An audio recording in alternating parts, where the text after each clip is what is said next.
The next topic of discussion is neutrophil arrival and function. Neutrophil arrival and function के अंदर सबसे पहले आती है स्टेप 1 के अंदर मार्जिनेशन होती है न्यूट्रोफिल्स की। मार्जिनेशन का मतलब ये होता है कि न्यूट्रोफिल्स जो है ना वो सेंटर फ्लो से आपके मार्जिन्स के ऊपर चले जाते हैं ब्लड वेसल्स के। अब क्या होता है जब ब्लड वेसल्स की वेजो डायलेशन होती है ना, जब वेसल्स डायलेट करती हैं तो ब्लड फ्लो आपका स्लो हो जाता है आपके पोस्ट कैपिलरी वेन्यूल्स के अंदर, जिसकी वजह से आपके जो सेल्स होते हैं वो माइग्रेट करते हैं आपके सेंटर ऑफ फ्लो से आपके पेरिफ्री के अंदर, जिसे हम कहते हैं मार्जिनेशन। सेकेंड चीज़ जो होती है वो होती है रोलिंग। रोलिंग के अंदर जो आपकी सिलेक्टेंस होती हैं वो एक स्पीड बम्प्स के तौर पे होती हैं जो अब रेगुलेट करती हैं आपके एंडोथेलियल सेल्स को। एक पी सिलेक्टिंग्स होती हैं, एक ई सिलेक्टेंस होती हैं। पी सिलेक्टेंस आपके वेबल पैलेट बॉडीज़ से रिलीज़ होती हैं जो कि हिस्टामीन वेबल पैलेट बॉडीज़ को एक्टिवेट करता है। वेबल पैलेट बॉडी से आपके पी सिलेक्टेंस रिलीज़ होती हैं। इसी तरह से ट्यूमर नेक्रोटिक फैक्टर TNF और इंटरल्यूकिन 1 इंड्यूस करते हैं ई सिलेक्टिन की रिलीज़ को। सिलेक्टिन्स आपके सेलाइल ल्यूइस एक्स जो कि ल्यूकोसाइट्स के ऊपर एक रिसेप्टर टाइप होता है उसके साथ बाइंड कर जाती हैं, और जब इंटरेक्शन होता है उसकी वजह से आपके ल्यूकोसाइट्स रोल करना स्टार्ट कर देते हैं अलोंग द वेसल वॉल। अब क्या होगा, पहले मार्जिन पे गए उसके बाद उनकी रोलिंग स्टार्ट होगी। रोलिंग के अंदर आपका सिलेक्टेंस का रोल होता है। पी सिलेक्टेंस होती हैं, ई सिलेक्टेंस होती हैं। पी सिलेक्टेंस आपके वेबल पैलेट बॉडी से रिलीज होती हैं जो कि मीडिएटेड होता है हिस्टामीन से, और जो ई सिलेक्टेंस होती हैं वो आपके ट्यूमर नेक्रोटिक फैक्टर और इंटरल्यूकिन 1 से इंड्यूस्ड होती हैं, और सिलेक्टेंस बाइंड कर जाती हैं ल्यूकोसाइट्स के ऊपर। सेलाइल ल्यूइस एक्स एक रिसेप्टर होता है उसके साथ बाइंड कर जाती हैं, और इंटरेक्शन जो होता है इसमें रोलिंग होती है आपके ल्यूकोसाइट्स की along the vessel wall. Step 3 के अंदर आपकी एडहीजन आती है।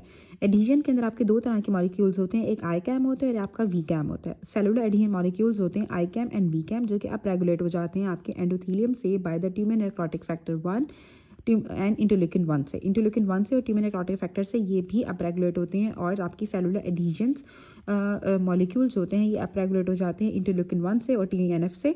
इंटैग्रिन्स जो होती है ना वो आपकी एडहीजन कराती हैं, ठीक है। सिलेक्टेंस आपकी रोलिंग करा रही थी, इंटैग्रिन्स आपकी एडहीजन कराती हैं। इंटैग्रिन्स आपकी C5a और ल्यूकोट्राइन B4 से अप रेगुलेट होती हैं आपके ल्यूकोसाइट्स के ऊपर, और जब आपके सेलुलर एडहीजन मॉलिक्यूल्स जो कि आपके आई कैम और वी कैम होते हैं और इंटैग्रिन्स का आपस में इंटरेक्शन होता है उसकी वजह से एक फिल्म एडहीजन डेवलप हो जाती है ल्यूकोसाइट्स की वेसल वॉल के साथ।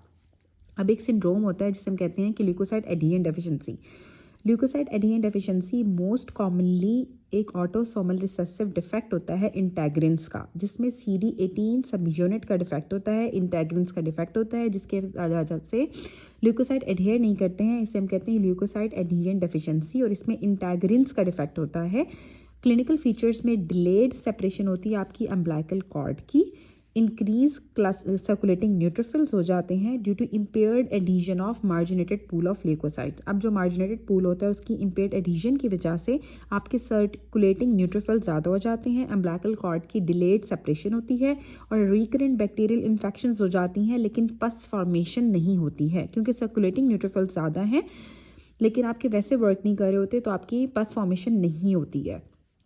उसके बाद चौथा स्टेप जो आता है वो ट्रांस माइग्रेशन और कीमोटैक्सिस होती है।